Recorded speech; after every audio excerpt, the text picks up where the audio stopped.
శ్రీనివాస్ గారు ఇక్కడ ఇందాక ఒకటి ఇప్పుడు 45 లక్షల కోట్ల బడ్జెట్ ప్రవేశపెట్టబోతా ఉంటే బహుశా లాస్ట్ టైం ఉన్న ఫిగర్ని బట్టి ఒక అంచనా 160 లక్షల కోట్ల రూపాయల అప్పు ఉంది. అది 1,60 లక్షల కోట్ల అప్పు. ఇది ఒక ఫిగర్ కనపడతా ఉంది. సరే, ప్రతిపక్షం ఏం చెప్పి విమర్శలు చేసినా నిరుద్యోగం పెరిగింది, అధిక ధరలు, ఇన్ఫ్లేషను, పెట్రోలు డీజిల్ రేట్లు పెరుగుతూ ఉన్నాయి, గ్యాస్ ధరలు పెరుగుతూ ఉంది, ఇవన్నీ మనం వింటా ఉన్నాయి, పార్టీలు మాట్లాడుతున్నాయి.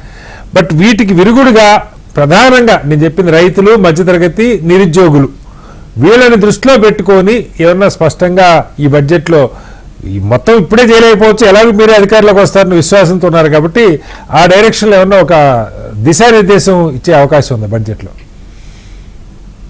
శ్రీనివాసరావు గారు, 10 ఏళ్ల కింద దేశ పరిస్థితి చూడండి, ప్రజల ఆర్థిక పరిస్థితి, వారి యొక్క కుటుంబ పరిస్థితి చూడండి.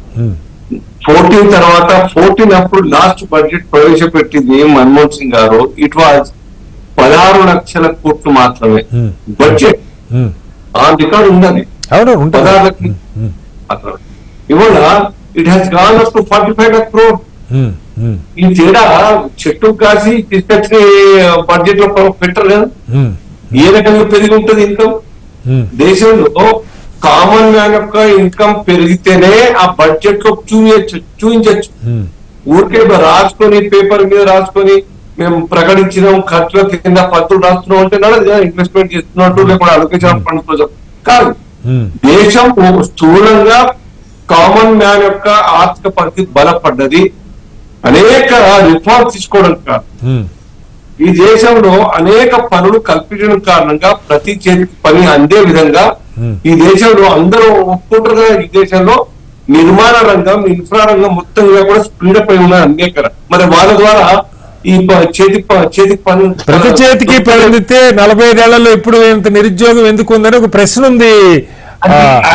ఆక్స్ఫామ్ నివేదికలు సార్, ఏదో వాళ్ళు వీళ్ళు చెప్తున్నాయి కదా, ఆక్స్ఫామ్ నివేదికలు.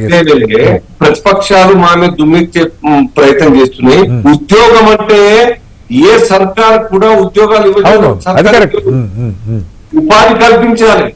అది ఉపాధి ప్రభుత్వం చేపట్టిన నిర్మాణ రంగాల ద్వారా కావచ్చు, లేకుంటే పెట్టుబడిదారుల యొక్క ఇన్వెస్ట్మెంట్ తోని ఇండస్ట్రీ ద్వారా కావచ్చు, లేకుంటే వ్యవసాయం పెరగడం కారణంగా కూలీలకు పని దొరకడం కావచ్చు, లేకుంటే ఇంతకు చెప్పినట్టుగా మన్రేగా కారణంగా పని ఇంకా సంఖ్య. మా ఉద్దేశంలో మన్రేగాలో సంఖ్య తగ్గాలి. నెలకు 216 రూపాయలు రోజుకి ఇస్తా ఉంటే నెలకు 6,000, 7,000, 6,500 ఇస్తే ఆ కుటుంబం ఎట్లా బతుకుతారు సార్? నెలకు 6,000. ఇప్పుడు 120 రోజులు కదా సార్ మీరు ఇచ్చే పని, 120 రోజులు అంటే యావరేజ్ గా 120 రోజులకు కుటుంబం గడుస్తుందా? అంతే. మా ఉద్దేశం వల్ల మన్రేగా ఫైనల్ డెస్టినేషన్ కాదు. అవును, మన్రేగా నుంచి ఆ రేఖ నుంచి ఆ జోన్ నుంచి బయటకు రావాలి. 120 రోజులు కాదు, 365 రోజులు పని ప్రతి కుటుంబానికి తగ్గట్లేదు. మీరు వచ్చాక ఇప్పుడు దాన్ని 120 రోజులు చేశారు, తగ్గట్లేదు. ఉద్యోగాలు లేవు కాబట్టి మన్రేగాకి వస్తున్నారు. శ్రీనివాస్ గారు, మన్రేగా ఉపాధి కార్మికుల సంఖ్య తగ్గించగలిగినాం. తగ్గిస్తేనే ఇవాళ మేము గొప్ప ఎక్కువ ఉంటున్నాం. పావర్టీ లైన్ కింద ఉన్నటువంటి ఒక కుటుంబాల యొక్క సంఖ్య తగ్గింది. ఇటువంటి ఒక డ్రాస్టికల్ రిఫార్మ్ తీసుకోవడం కారణంగా దేశంలో గరీబీ ఆనాడు ఇందిరాగాంధీ గరీబీ హఠావని నినాదం ఇచ్చి ప్రజలు తీసుకొని పవర్ లో కూర్చున్నది 1971 ఎన్నికల్లో. కానీ మా ఉద్దేశం వారి ఉద్దేశం గరీబ్ జరిపేసే ప్రయత్నం చేసింది. మా హయాంలో మోదీ గారి నాయకత్వంలో తీసుకుంటున్న మల్టీ డైమెన్షన్ లో సమాంతరంగా జరుపుకున్నటువంటి రంగాల్లో డెవలప్మెంట్ కారణంగా ఈ యొక్క ఆర్థిక స్థితి బలపడుతుంది. దానికి ఉదాహరణ ఇదే 45 లక్షల 3,000 కోట్ల వరకు ఈసారి ఇంకా పెరుగుతుంది. మీరు ఇవి ఎస్టిమేట్స్ అనే శ్రీనివాస్ గారు చాలా మంది అనేది ఇప్పుడు బడ్జెట్ లో చూపించే అంకెలకి రేపు వాస్తవంగా ఇప్పుడు తెలంగాణలో 2 లక్షల కోట్ల పైగా బడ్జెట్ టీఆర్ఎస్ ప్రభుత్వం పెట్టారు. మీలాంటి వాళ్ళంతా విమర్శిస్తారు, ఎన్ని కాకి లెక్కలని. అదే సమస్య. సార్ మీరు చూడండి, ఇప్పటికీ అవైలబుల్ ఉంటాయి గూగుల్లో. బడ్జెట్ అలొకేషన్ ఎంత, ఖర్చు అయింది ఎంత, అన్యూజువల్ ఫండ్స్ ఎంత, అవి ఉంటాయి కదా మినిస్ట్రీలో. చూడండి, ఈ రాష్ట్రం లాగా అమ్మితే వచ్చే ఆస్తులతో 60,000 కోట్ల రూపాయలు ఒక కేసీఆర్ గారు పెట్టినట్టు మేము పెట్టలేదు. ఎట్లా అన్యూజువల్ అన్నిటి ఫండ్స్ అట్లా యూజ్ కాకుండా వేస్ట్ గా లేదు అట్లా. ఓకే ఓకే డబ్బులు లేక పెండింగ్ లో పక్కన పెట్టినట్టు ఏం లేదు అక్కడ. ఓకే ఇంకా తక్కువ పడతా ఉన్నాయి, Right. ఇంకా తక్కువ పడతా ఉన్నాయి.